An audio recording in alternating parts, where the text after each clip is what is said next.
Take me for a ride, ride. Oh, baby, take me high. Let me make.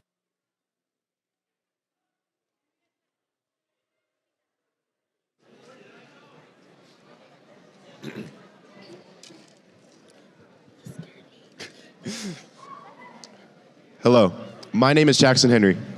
And my name is Alasia Grimes. It is our pleasure to welcome you to the East Bakersfield High School's annual celebration of African American History Month.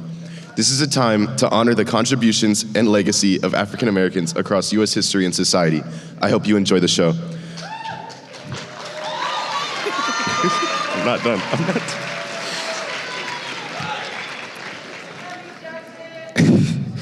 We'd like to start with East Bakersfield High School's orchestra with a tribute to Dr. Martin Luther King Jr. This is a selection of his favorite hymns titled His Spirit of Freedom.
W.E.B. was an American sociologist.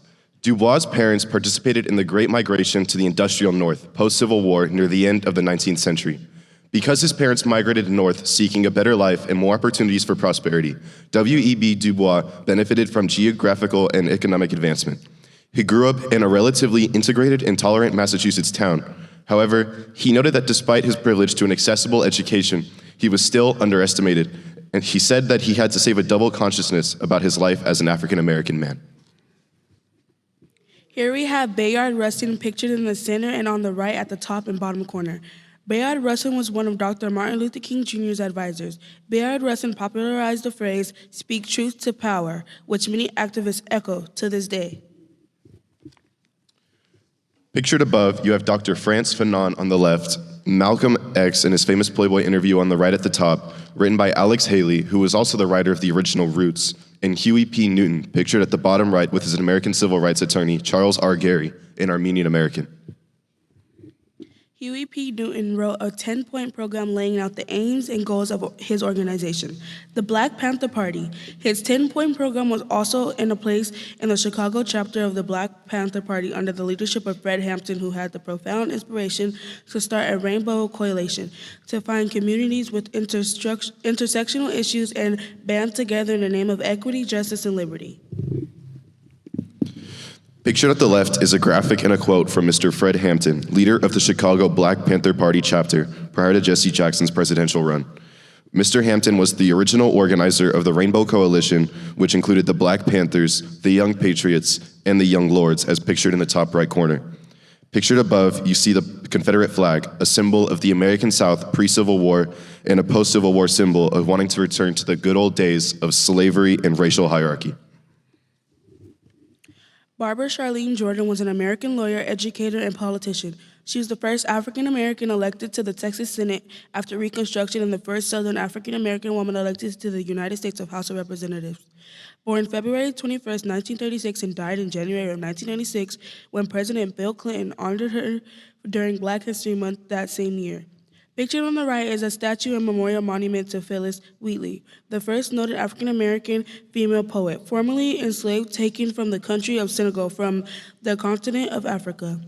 Picture on the bottom left under Barbara Jordan is Illinois' 18th Circuit Judge Chantel Porter, the first African-American woman to hold the position in the state. Pictured on the top right is 22-year-old Aliyah Alicia Thompson. She is the first documented person on the autism spectrum to own her own business. This young lady opened her own beauty bar in Stockbridge, Georgia. Pictured on the left is Zendaya, who became the first Black woman to win an Emmy twice for lead actress this past fall, as well as winning a Golden Globe last month for her performance in Euphoria. Pictured in the center at the top is actress and comedian Quinta Brunson. And lastly, pictured in the bottom right corner is Jeremiah Daniels IV, who made history this past spring as the first African-American male salutatorian at Boca Ciega High School in Florida. John Taylor was the first African-American to win an Olympic gold medal in the 1908 Summer Olympics. Photo on the right, 1968 Olympic track and field medalist. Tommy Smith on the center and John Carlos right of the center, raising black gloved fist at the 1968 Olympic Games in Mexico City as a sign of solidarity in the fight against racism and oppression. This motivational anthem was recorded by John Legend and Common for the American historical drama film Selma. The movie recounts the three 1965 Selma to Montgomery voting rights marches that led to President Lyndon Johnson signing the Voting Rights Act of 1965.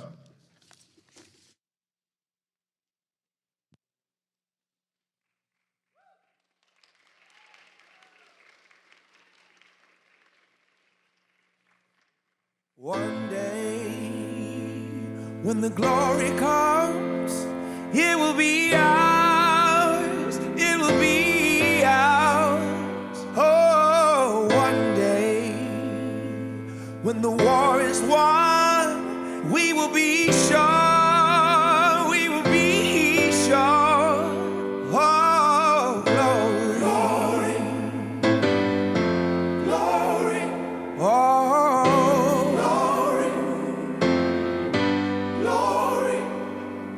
Hands to the heavens, no man, no weapon. formed against. Yes, glory is destined. Everyday women and men become legends. Sins that go against our skin become blessings. The movement is a rhythm to us. Freedom is like religion to us. Justice is juxtaposition in us. Justice for all just ain't specific enough. One son died, his spirit is revisiting us. True and living in us. Resistance is us. That's why Rosa sat on the bus. That's why we walk through Ferguson with our hands up. When it go down, we woman and man up. They say stay down, and we stand up. Shots, we on the ground, the camera panned up. King pointed to the mountaintop, and we ran up. One day, when the glory comes, it will be ours. It will be ours. Oh, one day, when the war is won, we will be sure. We will be sure. Oh, glory, glory, glory. Oh.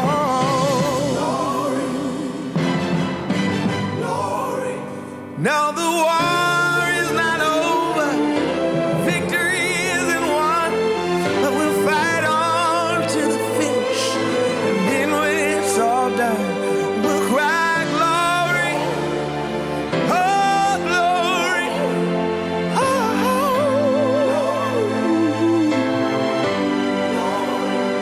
we'll cry glory, oh glory, oh.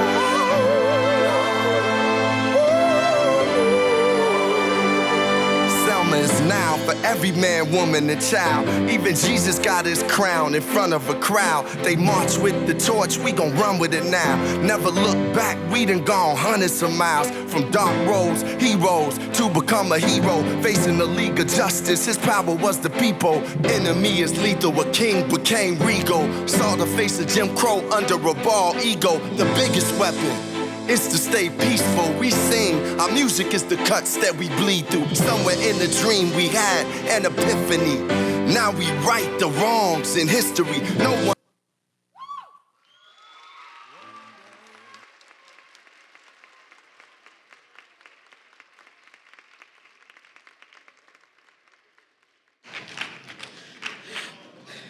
For more than a century, Lift Every Voice and Sing has held a powerful place in American history. The hymn is known as the Black National Anthem, but it's more than that. It's a history lesson, it's a rallying cry, it's a pledge of unity, and as people gather to fight for equality and justice, it is an ever-present refrain. Please welcome Jasmine Weber, Hallelujah Jones, and Alasia Grimes in singing the Black National Anthem.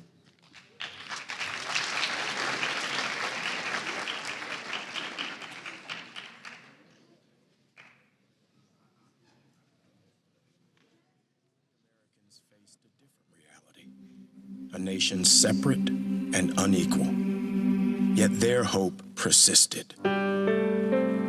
Pained by inequality, but inspired by resilience, writer and civil rights activist James Weldon Johnson put pen to paper. His words would become a unifying call, a hope for a brighter tomorrow, a timeless exhortation to lift every voice and sing. Lift every voice and sing till earth and heaven ring, ring with the harmonies of liberty. Let our rejoicing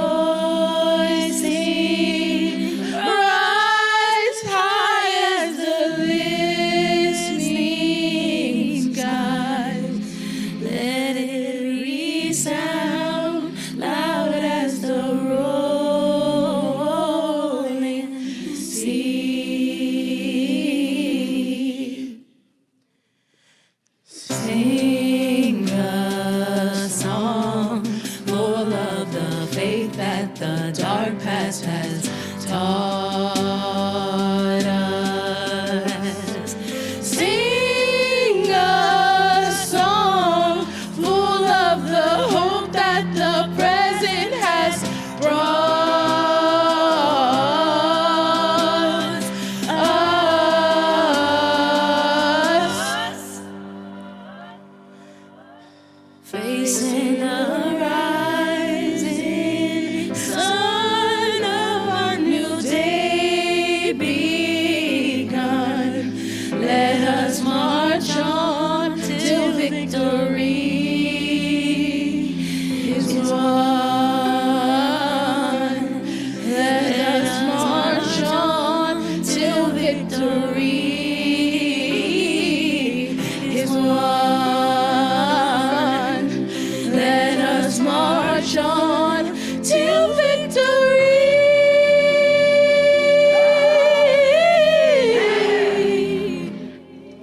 forces that want to take us back to another place. We don't want to go back. We want to go forward.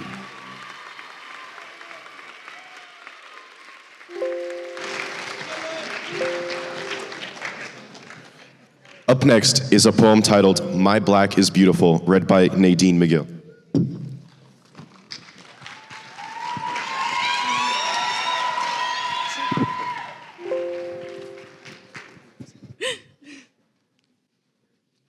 From the color of my skin to the texture of my hair, to the length of my strands, to the breadth of my smile, to the stride of my gait, to the span of my arms, to the depth of my bosom, to the curves of my hips, to the glow of my skin, my black is beautiful. It cannot be denied, it will not be contained, and only I will define it. From when I look in my mirror, my very soul cries out, my black is beautiful. And so today, I speak it out loud, unabashedly, I declare it anew. My black is beautiful. Whether celebrated, imitated, exploited, or denigrated, whether natural from inside or skillfully applied, my black is beautiful. To my future daughters, my sisters, my nieces, my cousins, my colleagues, and my friends, I speak it for all of us when I say again, my black is beautiful.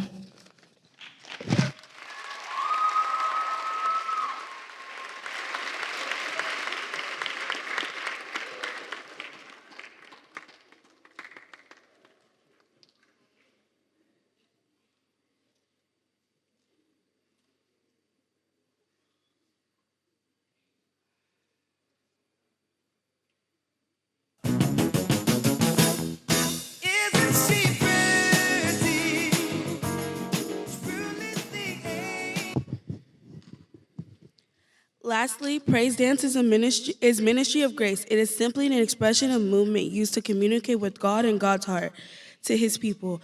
Our magnificent dance instructor, Mr. Ramey, has graciously taught and educated students to perform in ways unimaginable.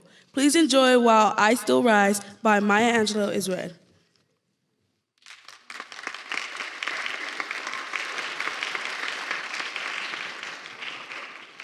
You may write me down in history with your bitter, twisted lies. You may trod me through the very dirt, but still, like dust, I'll rise.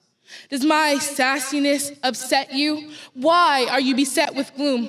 Because I walk like I've got oil wells pumping in my living room, just like moons and like suns, with the certainty of tides, just like hopes springing high. Still, I'll rise. Did you want to see me broken? Bowed head and lowered eyes, shoulders falling down like teardrops, weakened by my soulful cries. Does my haughtiness offend you?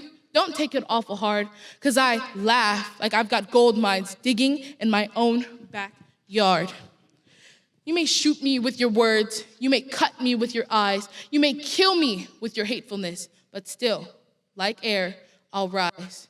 Does my sexiness upset you? Does it come as a surprise that I dance like I've got diamonds at the meeting of my thighs? Out of the huts of history's shame, I rise. Up from a past that's rooted in pain, I rise.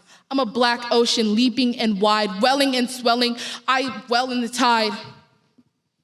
Leaving behind nights of terror and fear, I rise. Into a daybreak that's wondrously clear, I rise. Bringing the gift that my ancestors gave, I am the dream and the hopes of a slave. I rise, I rise, I rise. Yeah.